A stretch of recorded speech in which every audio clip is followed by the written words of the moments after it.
আসসালামু আলাইকুম রহমতুল্লাহি ওয়া বারাকাতুহু। ইলেকট্রিক্যাল টেকনোলজির পক্ষ থেকে আমি সবাইকে স্বাগতম জানাচ্ছি।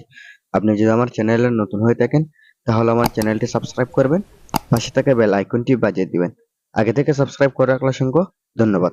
সো দর্শক, ভিডিওর মূল আলোচনা পর্ব শুরু করি।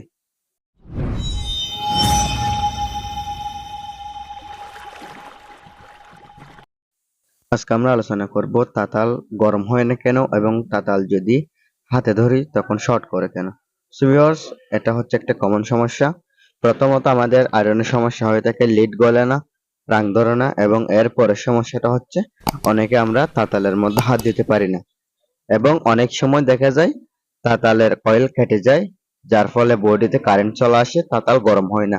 সো ভিউয়ার্স, তখন আমরা কি করতে পারি সেটা নিয়ে আজকের এই ভিডিওটা তুলে ধরা। প্রথম আমাদের যেটা বিট আছে এই বিটটা খুলে ফেলতে হবে, কারণ আমাদের আজকে কয়েল পরিবর্তন করতে হবে।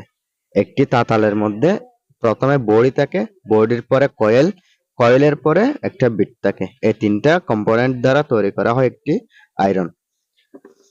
সো ভিউয়ার্স, আমরা দুইটা স্ক্রু আছে, স্ক্রুগুলো খুলে ফেললাম, এরপরে বিটটাও খুলে ফেললাম। এরপর আমরা বডি থেকে, যেটা প্লাস্টিকের বডি আছে ওখান থেকে তিন সেটটি আলাদা করে ফেলবো। সো ভিউয়ার্স দেখেন, এক এক আয়রনের মধ্যে এক এক সমস্যা হয়ে থাকে এবং এক এক আয়রন এক এক সিস্টেমে খোলা যায়। এইটা হচ্ছে এই সিস্টেমে খুলতে হয়, এজন্য আমি এই সিস্টেমে খুলতেছি। এবং এখানে একটি কালো প্লাস্টিক দেখা যাচ্ছে, এই কালো প্লাস্টিকটি সহ বের করে ফেলতে হবে, কারণ এই প্লাস্টিকের মধ্যে আমাদের একটি ঘাট দিয়ে আছে, যেটা তার আমরা 5 দিয়ে আটকে দিতে পারি। সো ভিউয়ার্স, একটি টেস্টারের সাহায্যে প্লাস্টিক সহ বের করে ফেললাম। এরপর দেখেন, এটা হচ্ছে পাওয়ার সাপ্লাই কানেকশন, আর কয়েলের মধ্যে সরাসরি সংযুক্ত। এই কয়েলের সংযুক্ত যেটা আছে এটা আলাদা করে ফেলতে হবে। এটা আলাদা করে আরেকটি নতুন কয়েল এখানে লাগিয়ে দিতে হবে। এগুলো কয়েলের দাম মাত্র 30 টাকা 40 টাকার মধ্যে আপনারা পেয়ে যাবেন। একটি কয়েল পরিবর্তন করে আমরা এই আয়রনটি পুনরায় ব্যবহারযোগ্য করতে পারবেন। সো ভিউয়ার্স, কয়েলটি খুলে ফেলার পর আমরা একটা নতুন কয়েল এখানে সেটআপ করে দিব। একটি নতুন কয়েল আমি এনে রাখছি, সেটা আমি এখানে লাগিয়ে দিব, যাতে আমাদের কয়েলটি গরম হয় এবং হাতে ধরলে শর্ট না করে। এজন্য আমরা একটা নতুন কয়েল এখানে পরিবর্তন করে লাগিয়ে দিচ্ছি। সো ভিউয়ার্স, এই কয়েলটি এখানে লাগিয়ে দিব। এটা অবশ্য একদম কম টাকায় আপনারা কিনতে পাবেন, তবে এটা লাগানোর সময় একটি সাবধানতা অবলম্বন করতে হবে। আর তারগুলো সামান্য করে মোড়ায় নিয়ে তারপরে বোর্ডের মধ্যে ফিটিংস করতে হবে, কারণ বোর্ডের মধ্যে এই কতগুলো ছিদ্র আছে, এখানে যাতে ওয়্যারের মাথা ঢুকে না যায়, এটা খেয়াল রাখতে হবে। এখানে এই কয়েলের মধ্যে দুইটি স্ক্রু দেওয়া আছে, স্ক্রুগুলো খুলে আমরা বোর্ডের মধ্যে সেট আপ করে তারপরে স্ক্রুগুলো লাগিয়ে দিব। সো ভিউয়ার্স দেখেন, আমি স্ক্রুগুলো খুলে নিচ্ছি। স্ক্রুগুলো খুলে নিয়ে বোর্ডের সাথে কয়েল সেট আপ করে এরপর আমরা বিট দিয়ে তারপরে টাইট দিয়ে দিব। বিটগুলো দিয়ে টাইট দিয়ে দিব, যাতে কয়েল নড়াচড়া না করে। কয়েল নড়াচড়া করলে ভিতরের যেটা ওয়্যার আছে ওইটা ছিঁড়ে যাওয়ার সম্ভাবনা আছে, এই জন্য কয়েল না নড়ার মতো ভালোভাবে টাইট দিতে হবে। সো ভিউয়ার্স দেখেন, আমি যেটা বিট খুলছিলাম প্রথমে ওই বিটটা আবার লাগিয়ে দিচ্ছি। আর এখানে স্ক্রু দুইটা দুই রকমের, একটা ছোট আর একটি বড়। যেখানে ছুরি বড় ওখানে বড় স্ক্রুটা দিতে হবে, যেখানে ছোট ওখানে ছোট স্ক্রুটা দিতে হবে। এটা অবশ্য আপনারা মাথায় রাখবেন। কয়েলের মধ্যে যেগুলো স্ক্রু দেওয়ার পয়েন্ট আছে এগুলো বড় এবং ছোট দেখলে আলাদাভাবে বোঝা যাবে। এবং একটি স্টারের সাহায্যে ভালো মতো টাইট দিয়ে দিবেন, যাতে লুজ কন্টাক্ট না হয়। আর আয়রন করার সময় যদি বিট নড়াচড়া করে তাহলে আয়রন করার সময় অনেক সময় সমস্যা হয়। এজন্য আয়রনের বিট না লড়ার মতো ভালোভাবে টাইট দিতে হবে।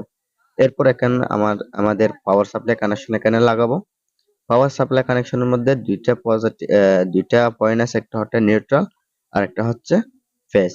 দুইটা প্লাস আর মাইনাস দুইটা তার আমরা দুইটা তারে সংযুক্ত করে দিব। এখানে কোনো প্রকার সিরিজ করা যাবে না, এখানে প্যারালাল সিস্টেমে লাগিয়ে দিতে হবে এবং ভালো মতো মোড়ায় নিয়ে উপরে যেটা আমরা টিউব দিচ্ছি ওই টিউবটা ঢুকিয়ে দিতে হবে। কারণ এখানে যদি টিউব ইউজ না করি তাহলে নিউট্রাল আর ফেজ এক হয়ে দুর্ঘটনা হওয়ার সম্ভাবনা, এজন্য আমরা দুইটা 5 ইউজ করতেছি, যাতে একটার সাথে আরেকটার কানেকশন সংযুক্ত না হয়। ঠিক এই সিস্টেমে আপনারা টিউবগুলো ঢুকিয়ে দিবেন। আর আপনাদের কাছে যদি টিউব না থাকে তাহলে কারেন্টে যে ট্যাপগুলো ইউজ করো ওই ট্যাপগুলো লাগাতে পারেন, সমস্যা নেই। এবং এখানে নেগেটিভ আর পজিটিভ না, এখানে যেটা যেখানে ইচ্ছা সেখানে লাগাতে পারবেন। দুইটা তারের মধ্যে মাঝখানে সংযুক্ত না হলে হয়েছে, এখানে যে কোনো একটা তার যে কোনো একটা অপশনে লাগিয়ে দিয়ে ট্যাপ অথবা 5 দিয়ে কি করে দিবেন, উপরে জাম্প করে দিবেন। এখন এখানে আমার কাছে 5 আছে জন্য আমি 5 দিয়ে একটার সাথে আরেকটা কানেকশন না লাগার যে প্রসেসটা এটা করতেছি। আপনারা চাইলে ট্যাপ দিয়ে ভালো মতো মোড়ায় নিতে পারেন, কোনো সমস্যা নাই। এরপরে পাওয়ার সাপ্লাই কানেকশন লাগিয়ে যে সিস্টেম আমরা খুলছিলাম ঠিক সে সিস্টেমে আবারও প্লাস্টিকের বোর্ডের মধ্যে আমরা আমাদের আয়রনের যে বডি আছে এটা সংযুক্ত করে ফেলবো। সো ভিউয়ার্স, মোটামুটি আমার যে কয়েলটা লাগানোর কথা ছিল সেটা লাগানো কমপ্লিট। এখন আমি আগের মতো যেভাবে খুলছিলাম ঠিক সেভাবে ফিটিংস করে ফেলতেছি। এরপর আমি আপনাদেরকে বৈদ্যুতিক কানেকশন লাগিয়ে হিট হয় কিনা সেটা দেখিয়ে দিব। এখানে বোর্ডের মধ্যে একটা স্ক্রু দেওয়া ছিল, এই স্ক্রুটা লাগিয়ে দিচ্ছি। স্ক্রুটা যদি লাগিয়ে না দেন তাহলে বের হয়ে যাওয়ার সম্ভাবনা, এই জন্য স্ক্রুটা টাইট দিয়ে দিচ্ছি। এরপর আপনারা প্রথম পর্যায়ে বৈদ্যুতিক কানেকশন দিবেন। বৈদ্যুতিক কানেকশন দেওয়ার পরে আপনারা একটা টেস্টার নিয়ে চেক করে দেখবেন টেস্টার জ্বলে কিনা। সামান্য সামান্য যদি টেস্টার জ্বলে তাহলে সমস্যা নেই, অতিরিক্ত বেশি জ্বললে তখন হাত দিবেন না, সামান্য জ্বললে তখন হাত দিতে পারবেন। আমি এখন বৈদ্যুতিক কানেকশনে 2 পিন প্লাগটি লাগাচ্ছি। এরপর এটা গরম হওয়া পর্যন্ত অপেক্ষা করবেন।